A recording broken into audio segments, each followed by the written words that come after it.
Don't you just love talking to the guy that no matter what you've done or where you've been, they've done it twice, been there more times than they can count, and they walked on water right after they got finished. Yeah. Hi, this is Barry Phillips with 10-Minute Torah, day number 3 of Torah portion Toldot. Competition. It's fun. It can make a boring game more exciting.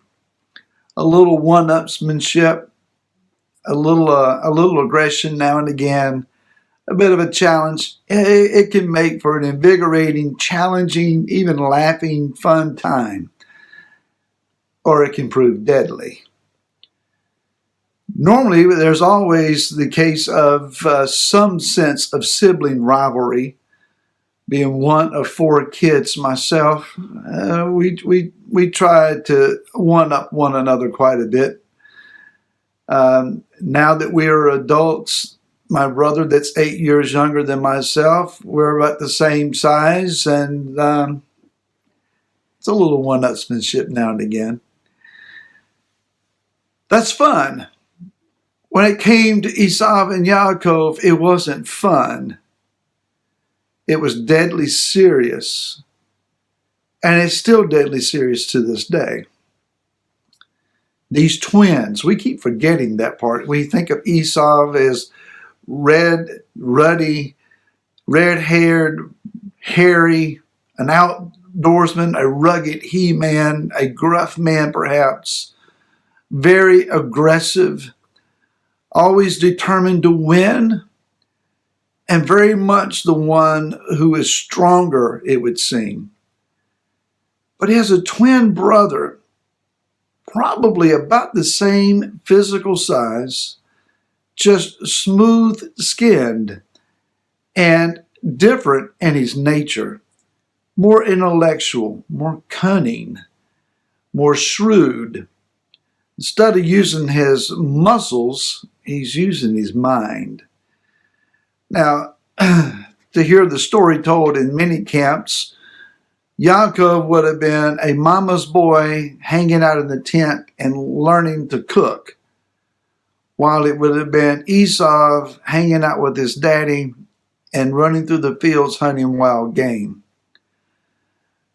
But the reality is these boys were probably much more similar in size and physical ability than we might realize.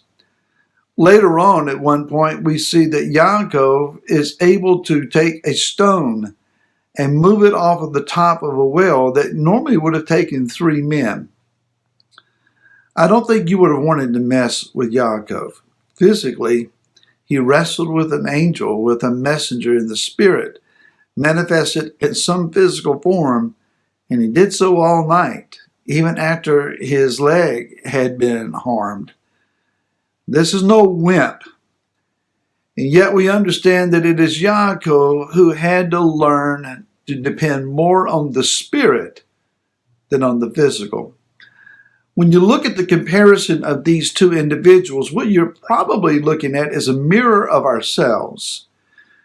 Residing inside of every one of us, there are a set of twins. Your evil inclination and your righteous inclination. Which one will you yield to? The one that is more fleshly, physical in its orientation, or the one that is willing to allow his spirit, his intellect, his mind, his pondering, his observation to rule the day?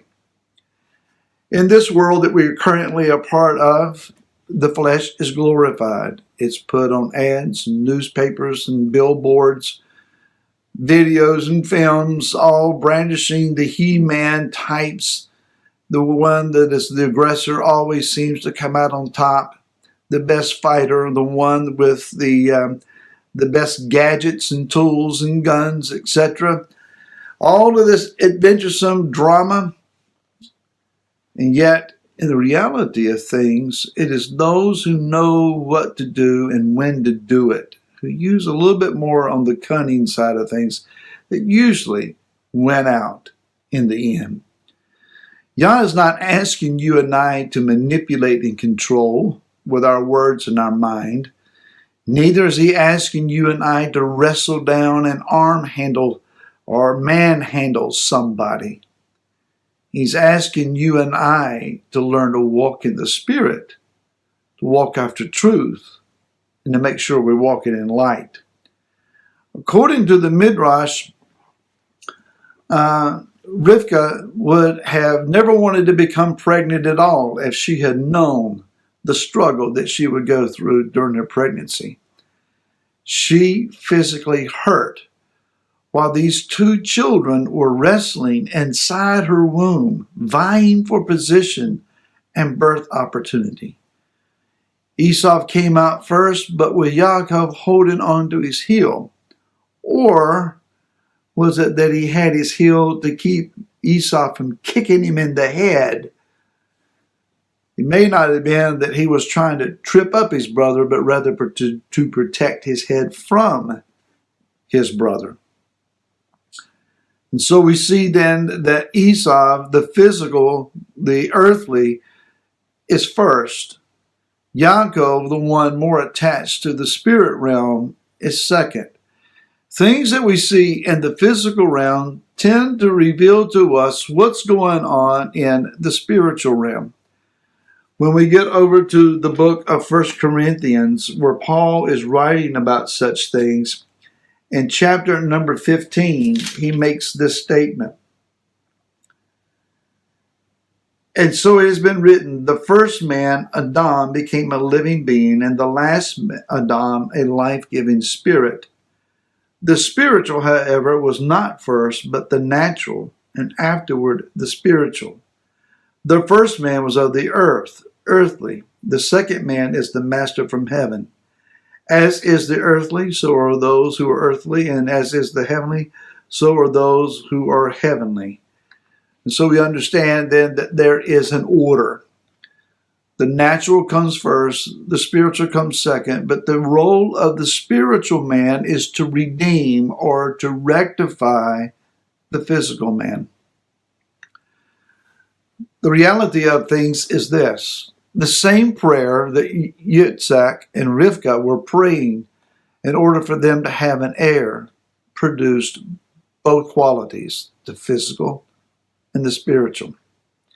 It is those two that chose to war one against the other. When Yah created you, He created within you the capacity to walk in righteousness and the capacity and the opportunity to walk in unrighteousness. The old native tale here in the United States is that inside of every one of us there are two wolves, one that is black, one that is white. The black being evil, the white being good. Which one wins when they fight one another? The one you feed the most. And so it is with us. When we feed the flesh, when we feed the evil inclination, Esav will rise up. We will become aggressive. We will become physical. We will become dominant with trying to overcome someone physically. But when we feed the righteous inclination, then it's our spirit that begins to grow. It's not that the body falls apart. See people who claim to walk in the spirit and cater to the whims and appetites of the flesh. We're getting a mixed message here. Hey, I'm looking at myself. I got some unmixing of my messages to do myself. But Yah is trying to teach us and train us that it is when we put the flesh under subjection that we give opportunity to the spirit. We all struggle. We all have this fight. We all have this warring between the flesh and the spirit that goes on inside of us. It helps to get away from the stimulus of things that feed the flesh. Personally, I've gotten away from watching newscasts, trying to absorb a bunch of information from the media and social media that is around us.